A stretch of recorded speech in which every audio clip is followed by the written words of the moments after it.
Hey Potter people, it's Riley, and today we have an exclusive interview with Andrea Cremer, New York Times-bestselling author of Nightshade and the upcoming Wolfsbane and Bloodrose. The books are about werewolves known as Guardians and the Alphas, Ren and Calla, who are set to merge the two clans, the Shade and the Bane clan, with a union. But when immortal Shay enters the picture, the stability of the future clan is jeopardized by Calla's newfound feelings for Shay. Welcome to the show, Andrea. Thank you so much for having me. What can fans of Nightshade expect from the next two books? Well, I have a strict no-spoiler rule, but what I can tell you is that you'll learn a lot more about the history of both the wolf packs and of Shay and his family, and a lot more about the history of the Witches' War as well. Do you have the ending of the series all planned out? Yes, all three books are already written. So I knew I'm strange in my writing style in that I don't write chronologically. I call myself the jigsaw puzzle writer. I write scenes that inspire me, that are out of order, kind of all over the place, and then piece them together. And so I actually knew how Bloodrose was going to end while I was still in the middle of writing Nightshade. I like to do that too because I'm trying to put things together for something that, like a project I'm doing for a book, and then I just start with scenes that, because usually I'll draw out the scene, like, on paper, and I'll just, like, illustrate it, and then that's when I put it into words, and I'll, like, go from there. That sounds fantastic. I think it's really important for aspiring writers and writers to find the process that works for them instead of trying to force yourself into a way you think things should be done. I've tried to outline, and I absolutely cannot do it. I fail every time. Yeah, I can't do that. What can you say without, like, spoiling about the inventor's secret? Oh, the inventor's secret is, well, there's not much to spoil because it's very much a young project that I'm developing right now. It's not under contract, but I'm hoping that it's something that will be appearing around 2013 or 2014. It's a steampunk trilogy that's set in an alternate 19th century North America where the Revolutionary War failed and the founding fathers were hung as traitors. And a mechanized British Empire is slowly moving across the continent. And the central characters of the book are a group of young exiles who are basically trying to avoid being captured and forced into the imperial labor system. Do you have any other projects on the side besides the Nightshade series and the inventor's secret? I do. I have a secret project, which is hopefully not going to be secret very much longer, but I can't talk about it until it's not secret. But watch in the next few weeks for an announcement because there's a very cool project in the works that I hope will soon be public. All right. I don't know if I'm like just forgetting about this, but do the students in the mountain school have like any idea, or do they know about the Guardians? They don't know exactly what's going on, but they kind of have this sense of awareness that not everything is ordinary and not everything as it should be, but they also have enough sense that they should not go looking into what might be odd about their school. They know that it's just important for them to be there, get their education, and then get back out into the world away from Vale. When you were beginning to write the series, did you have some sort of way to remember who was in which pack? Because, like, honestly, I can't really keep track of who is who besides, like, their personality. Like, if it'll say Sabine did this, and I'll be like, oh, now I remember she's part of the Banes, but then, like, you know, I can remember, like, I can remember the Alphas and everyone like that, but sometimes, like, they get out of order. Sure. Yeah, for me it's actually not too difficult to keep track just because I know the characters so well. All of them are like family to me. And the other thing is I spend a lot of time creating names for the characters. Names are really important to me, and each name has significance both in its meaning and its origin. And because the packs originally emerged from a history that goes all the way back to medieval Europe, they have two different lines. So all of the Nightshade pack members have names that are from an English line, so they're English names of English origin, and the Bane pack members have French names. So for me, I can kind of think about the etymology of the names in order to keep the pack straight as well. Yeah, I like how you like did the whole French name for the Banes, because I just thought about that when you were saying that, and I did realize that, because I'm taking French, and I did realize, yeah. That's awesome. Yeah. After settling down, after the publication of Bloodrose, would you consider writing and publishing like a guide to the genealogy of the packs, or will that be in like the companion novel, or? Ooh, that's a great question. I haven't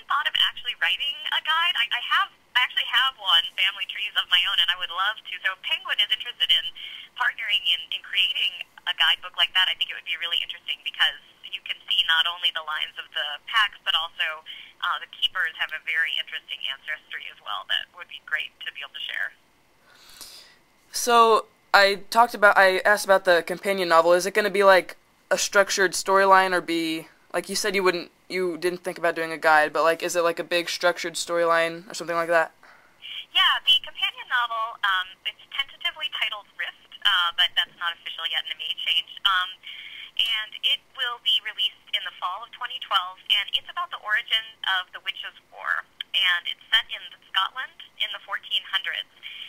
And it's definitely a structured. I have a sense, so I don't have a strict outline for the book, but I do have the overarching plot in mind, and so I know what the big events that are going to happen throughout it are. It's written in third person, unlike the Nightshade series, which is all told in first person from Callum's perspective. This is written in third person and changes points of view between the various main characters. So it's really interesting for me to be writing in a different style. I know we talked about how you don't want to do spoilers, but are any of the characters going to have a more prominent role in the series as it progresses? All of the characters you have seen so far continue on in the series. So they're both packs are very prominent, as are the keepers, and the searchers become more important as well. So you'll see familiar faces all along the way. Have the movie rights to the books been opted yet? They haven't been opted yet. We've been fielding a lot of interest, but we really want to make sure it ends up in the right place. So we're just kind of taking our time right now. And we saw on your Twitter your post about the auto-tune Harry Potter. Oh, yeah, I love the auto-tune Harry Potter. Yeah. And so, what are you expecting the most from part 2? Oh, wow. Well, I was always a huge fan of Snape when there was, prior to the release of Deathly Hallows, when the debate went back and forth between whether Snape was good or evil. I actually, not to encourage gambling, but I had bets with several people on the fact that Snape would be good because I was so devoted to him. Not only from the book, but also just because I adore Alan Rickman. And I managed to win them all, so that made me very happy. So I think that I will expect to be very, very sad and cry a lot with Snape's part in the final chapter.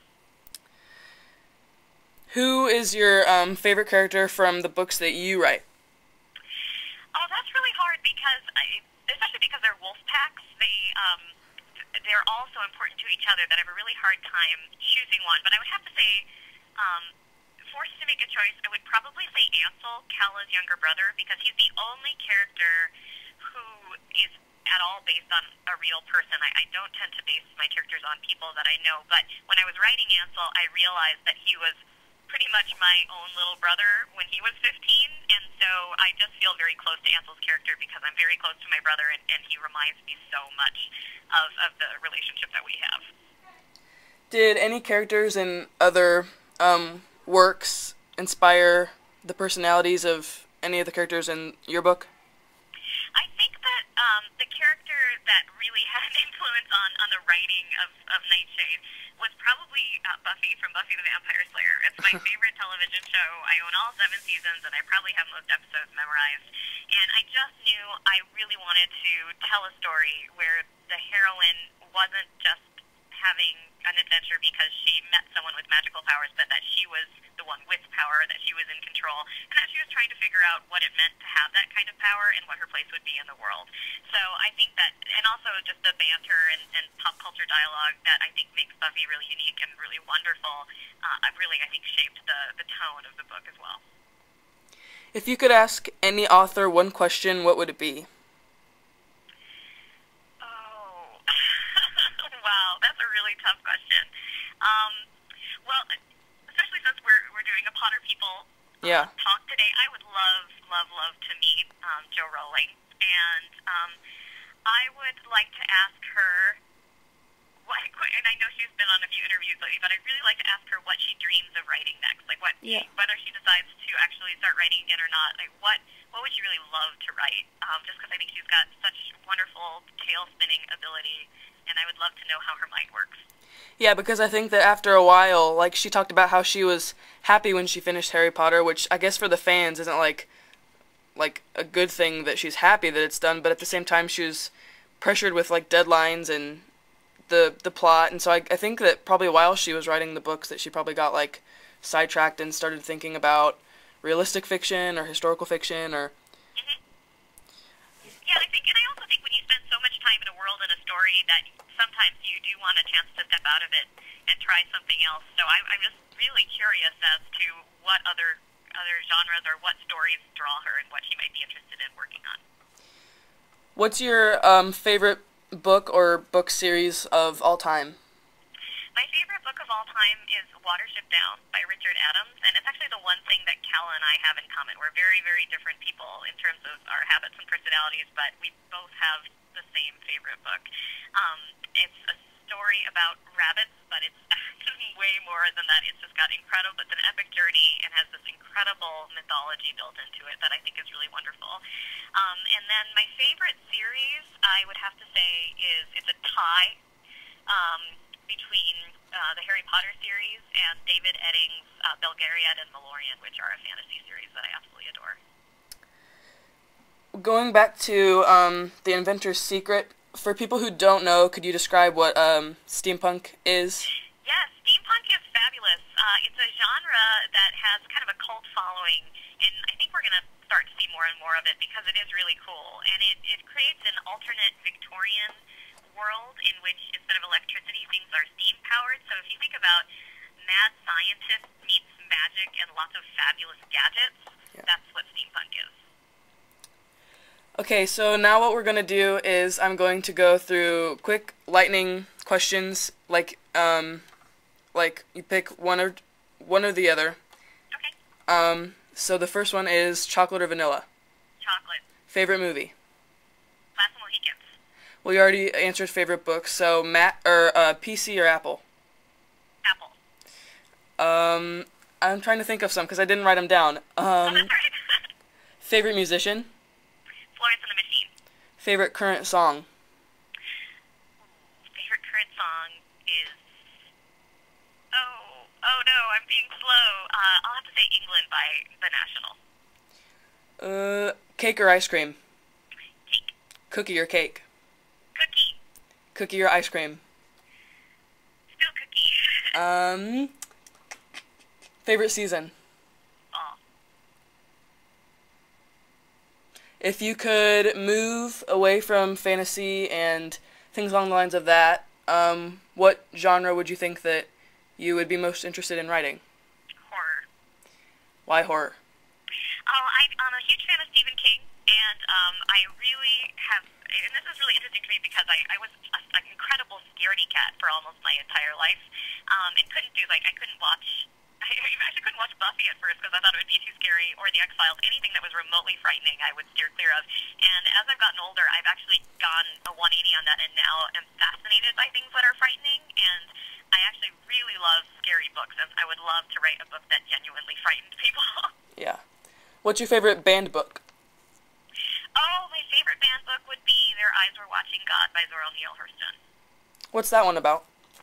Their Eyes Were Watching God is about slavery in the South. It's actually it's a little post-slavery. Zora Neale Hurston was a fabulous African-American writer who basically did wonderful descriptions of African-American culture, both in the South, particularly in kind of Creole populations, and she's just had such an incredible spirit in her writing. She's a wonderful person. I noticed kind of like throughout Nightshade that the keepers kind of seemed to, well, I mean, they kept things in order, hence their name, but I mean, I kind of like pulled back to kind of like politics, like what are your thoughts on politics and like religion in fantasy books, because that's been not, it's kind of, it hasn't been relevant lately, but I mean like in Harry Potter that's always been a controversy, and in like the Chronicles of Narnia. No, well, I think that politics and religion are really huge influences in society. So if you want to create a book in a world that's realistic, it would be difficult to do so without engaging those topics. I have a day job as a historian. I teach college, and I teach the early modern period in history, which is 1500 to 1800, and that's the time period of the Reformation, the Inquisition, so a lot of religious and cultural tumult. And for me, it was really important to weave those conflicts into the world I created, simply because I think that history is what shapes who we are, both as individuals and as collective cultures. And so I really wanted to explore those ideas when I was writing Nightshade. Are you looking forward to any like debut YA novel or just regular YA novel that's coming out this year? Yeah, there are a couple debuts that are coming out. Tara Hudson's Hereafter is coming out, and it's a fabulous story about spirits. And then there's another book by Mary Lindsay called Shattered Souls that's coming out in December, and it's about reincarnation and also ghosts. So there's some really cool ghost stories. And then also, I'm a huge fan of Cassandra Clare, and so I'm really, really looking forward to both Clockwork Prince and City of Fallen Angels. Yeah. What was your I'm getting sidetracked now. What was your reaction to when Cassandra Clare announced the third set of Mortal Instruments books? It was interesting because I was surprised, but not in that I thought that City of Glass had a very satisfying ending. Yeah. But it was actually that exchange that Clary had with the Fairy Queen at the end, where there was just a sense of unsettledness that made me suspect that the story wasn't done. And so I really have no idea where she's going to take it, and I am thrilled to see. I think she's incredibly talented, and I love the world that she's created. What YA book are you looking forward to most becoming a film? I think it would be a tie between the Mortal Instruments series and Hunger Games. So I have to admit, I adore the Hunger Games. I'm a little terrified to see it on the screen. Because as much as I like scary things, I do think that human violence, and particularly the way it exists in the Hunger Games, is frightening in a way that is only tragic and not necessarily something that I think will be enjoyable to watch, but is such a wonderful story that I do think bringing it to the big screen is a good idea. I think that I'm most worried about just the actors in the Hunger Games rather than the Mortal Instruments, because those are the two movies that we're following the most for our blog right now, and Sure. and with City of Bones they've already cast Clary, and I trust them with that actress because she's experienced, and I didn't know this, but she's Phil Collins' daughter. Oh, really? Yeah, and so I think that she'll do a very good job because she was in The Blind Side, and so I know that she's a really good actress, but and since it's a fantasy movie, there's obviously going to be a lot of makeup with Magnus and warlocks and vampires, and so they can change their image, but in the Hunger Games they're covered in dirt and mud, and they're not really going to change their appearance besides all the nature stuff, and I just don't know how, because just all the fan casts really, what fans do for their casting is really influencing, and it puts pictures in my mind of the movie that I just don't want to be there, and... No, I agree. I think that's one of the things that both readers and authors struggle with is you create your own visions and you have your ideas of what your characters look like, and you don't know when the book becomes a film if that vision will translate quite the way you expected it to onto the screen. And I do think, especially when you love a book so much, it's very difficult if it doesn't match what you're thinking of. But I think, because it does go to the producers and directors in terms of control, I always just hope for the best. That's, and think of it as, the book will always be the book, and I will always love the book, and hopefully the movie will be something wonderful too, but it's something different. So that's how I try to wrap my head around it. Do you know that J.K. Rowling's doing a Harry Potter encyclopedia? No, she is. That's fantastic. Yeah, she did an interview with another Harry Potter podcast, and she talked about doing it and how she started planning it with her notes, and she'll just kind of arrange all the notes together, and it'll be published who knows when. But recently on her Twitter, she hardly ever tweets, but she just made a post that talked about how she was writing very hard at the moment. So she also said at the BAFTA Awards that she was writing a lot. And so 2 more questions for this, and then what kind of problem or question would you like to be answered or solved in the encyclopedia?